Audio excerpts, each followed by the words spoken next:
Thank you very much, ladies and gentlemen. I will not do it in French. I speak a few more French, but nevertheless I will do it in English. I speak to you today on behalf of the European industry. I speak on behalf of the USCBV, and the USCBV is the overall organization, let's say, for the meat industry. I'm speaking here as George Goebbels, as a vice president of the meat section of USCBV. So what I'm saying is reflecting the opinion of the European meat industry. Probably we are the most regulated part in the world if you look into welfare. There's no part in the world where you have so many legislation so detailed about welfare.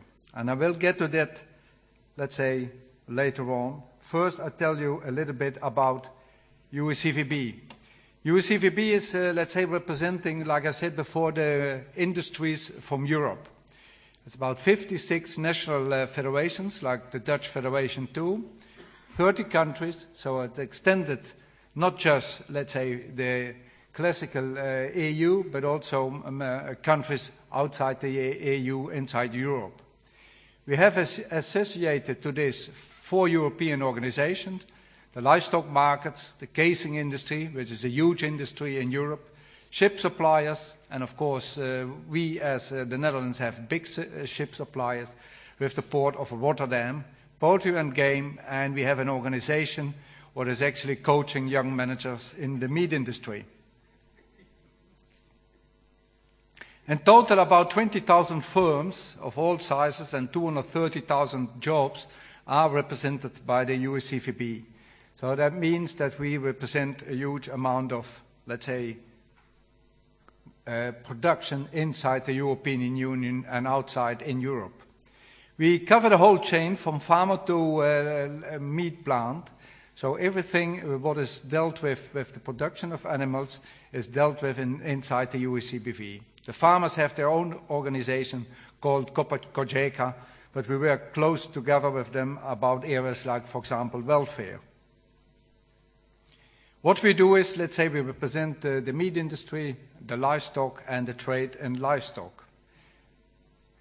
And we promote the community trade because we are, of course, mainly based in the community. Like I said before, most of our members are, let's say, are based in the EU and EU member states. And, of course, international trade because, let's say, Europe has a huge trade worldwide. What is a major issue, of course, is always to oppose distortion of trade and to have fair competition. And probably one of the key issues there is also animal welfare, particularly between, let's say, Europe and third countries. I put them straight forward, otherwise we lose too much time. Let's say we represent a lot of areas like international trade, social issues, and of course, like said before already, we look after public health, animal welfare, and veterinary issues. Key issues in the trade of meat, as you know, because let's say veterinary issues, animal health, public health, are key areas in driving the trade in the worldwide issues. Quite often also misuse to have, let's say, protecting the markets from import. If we look to, let's say, welfare, we want to have a holistic approach inside, from the USCBV side. That means, is it practical, the US legislation? And we just heard an example from the US, you know, about the horse ban. And by the way, many years ago, I was visiting a horse plant, and I had just good luck that I'm still here, because a bullet rocketed and just missed me. So otherwise I would not be standing here. But in those days when I was visiting this plant, it was a very flourishing industry. And it's sad to see what happened to the horse industry in, let's say, in the USA. That is a good example how you should not deal with animal welfare. Because practicality of legislation is very important. And of course, if you speak about, let's say, animal welfare, there should be no distortion of competition. As I said before, we are the most regulated part in the world. It started off in '74, and after that, year after that, there was new legislation. And later on I will speak, because this is one of the most hassle we face as an industry. So it goes on with legislation, and of course The industry is very keen on good animal welfare, but nevertheless there's too much change of legislation. So, a part of legislation, the Commission came forward with a community action plan and just released this year a new EU animal welfare strategy. And this is a good thing, as I will tell you. The last one is actually looking also in the interest of the industry. Key features of this strategy are a new fundamental approach having a general and long-term effect. More business and outcome orientated, because that's very important. We have at the moment very descriptive, let's say, legislation, and I will speak about that later on because it causes a lot of hassle for the industry. Keep what is good, maintaining efforts we have in place at the moment, because all of us, you know, like I said before already, are endorsing animal welfare. And a clear action plan for better communication and education, because let's say in the two speakers before me, the red line was there, communication and education. And like the Senator said before, that's a key challenge for the whole industry, not just for the horse industry, but for all meat-producing industry. And now the EU is also embarking on a holistic approach. So let's say that the EU framework for welfare is not put separately, but keeps in mind what is done already around other areas. And the reinforcement of actions in the area we have at the moment, because one of the issues is not new legislation, but what is in place should be properly enforced. But that is a key issue if you have non-outcome-based legislation. What are actually now the main issues we have as an industry with the legislation we have in place at the moment in the EU? There is no consistency. Like you have seen before in these slides, there's each 2-3 years we have new legislation in place. That creates a lot of hassle for us as industry, but also for those people who have to enforce the legislation. They don't know actually what's going on all the time, particularly because it's so prescriptive. We do much more than OIE is recommending, and that creates quite some problem in competition and fair trade between us and third countries. You have to follow OIE legislation, we have to follow a plus. That's not a problem if the EU would apply the same rules worldwide by import, but they are not doing so. Sometimes it's contrary to animal and public health requirements, and that creates a hassle for the meat companies. You know, at the end of the day, public health and animal health are the most important. We have to accept that, because a poor animal is sad to see, you know, but an outbreak of foot and mouth disease or classical swine fever is devastating. So there's still a lot to do there, and I will give some examples how it's contrary with each other. Science is very often overruled. The first presentation was very clear about that. We don't have lions, of course, in Europe, so I can't show you pictures like that, but there is a lot of emotion in it. And very emotional also from some people, you know, who have a lot of power in some areas, and let's say like musicians and so.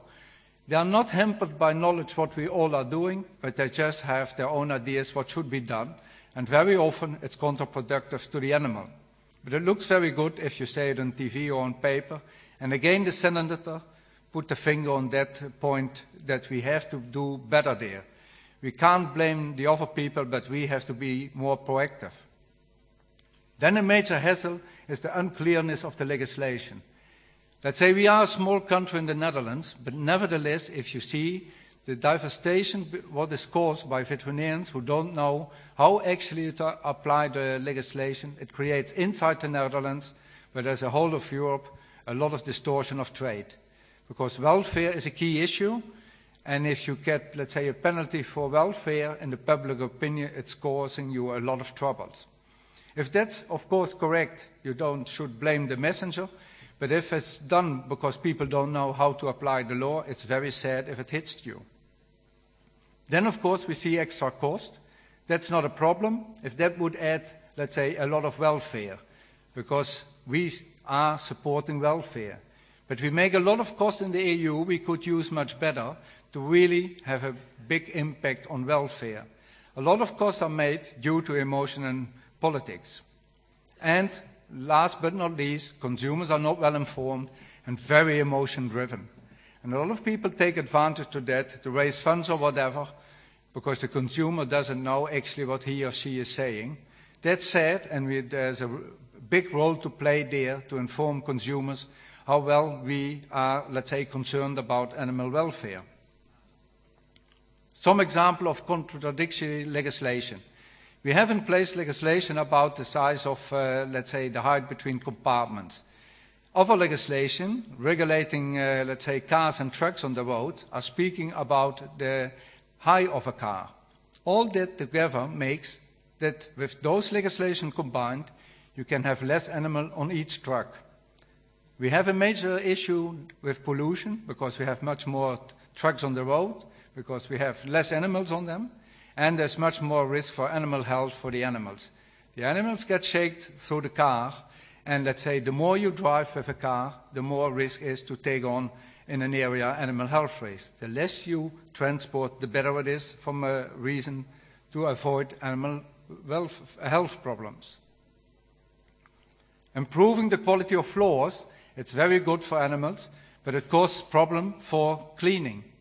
And that means you create animal and public health risk. Because as all of you know, to start with a healthy product, you need to have healthy animals and raise them as good as you can under good agriculture practice, so deliver a healthy animal and a clean status to a slaughterhouse.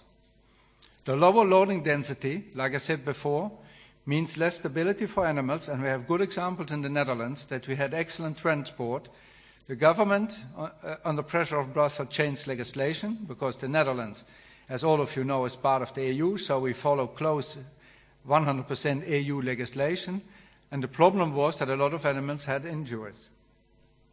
Then, let's say, another department of the inspection service in the Netherlands start complaining about the injuries during post-mortem inspection. But that was caused due to legislation, what means that we couldn't do what we always had done, giving the animals a good, safe trip to the slaughterhouse.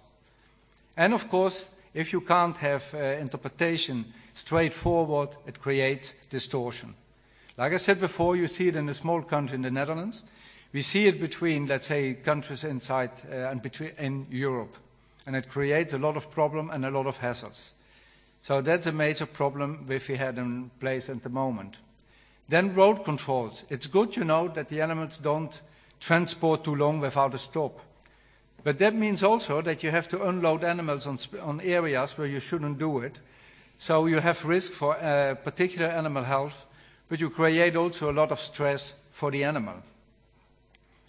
You know, a lot of people in the Netherlands, they go by bus and one full hit to Spain. And no one complains. Because they say it's voluntary, you know, so they do what they want and they do what they like to do. Suddenly somebody decides that an animal has not the right to be on the best way transported for a long travel.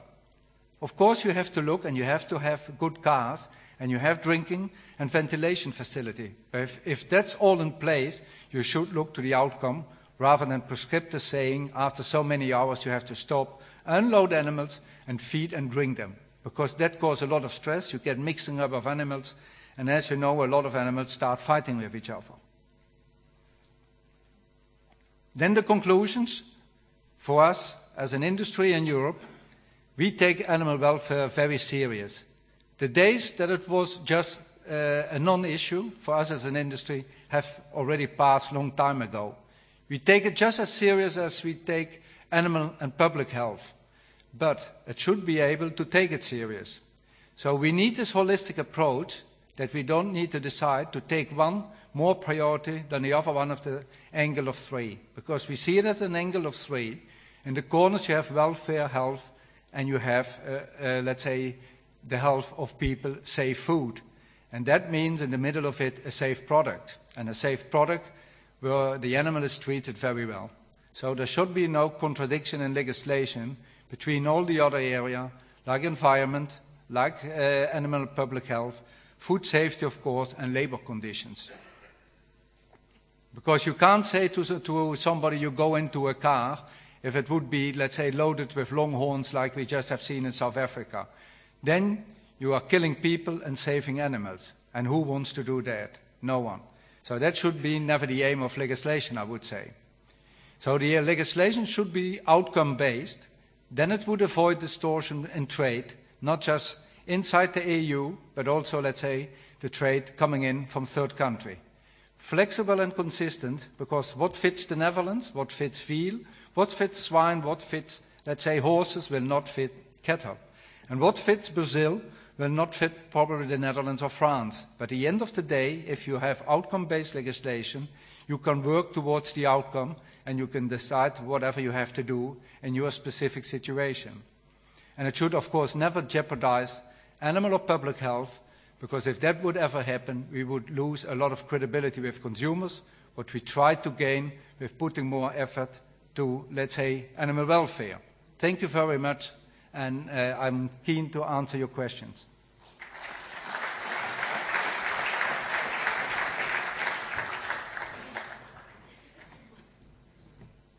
We might have time for maybe one or two questions if there's any questions from the audience. We did ask earlier that if you would write them down on a piece of paper. If there's a question or two, that's probably all we're going to have time for. If there's any questions.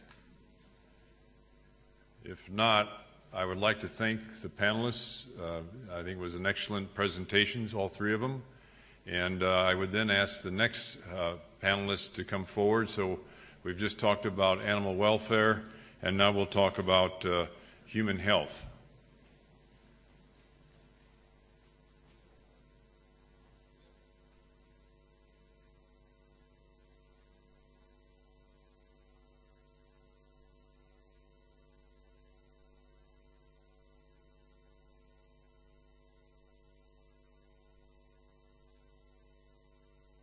Yeah, if you want to take a seventh inning stretch, it's fine to stand up for a minute and stretch your legs while the next panelists come in.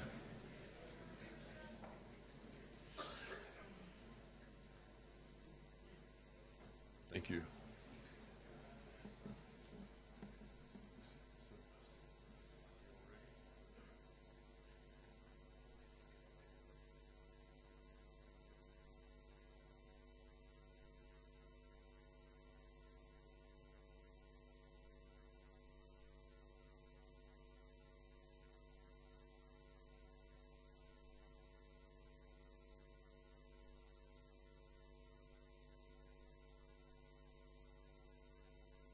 Well, I think now we'll commence again in order to stay on time.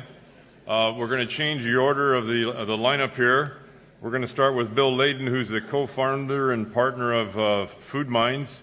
It's a food nutrition affairs company that specializes in harnessing science and public affairs.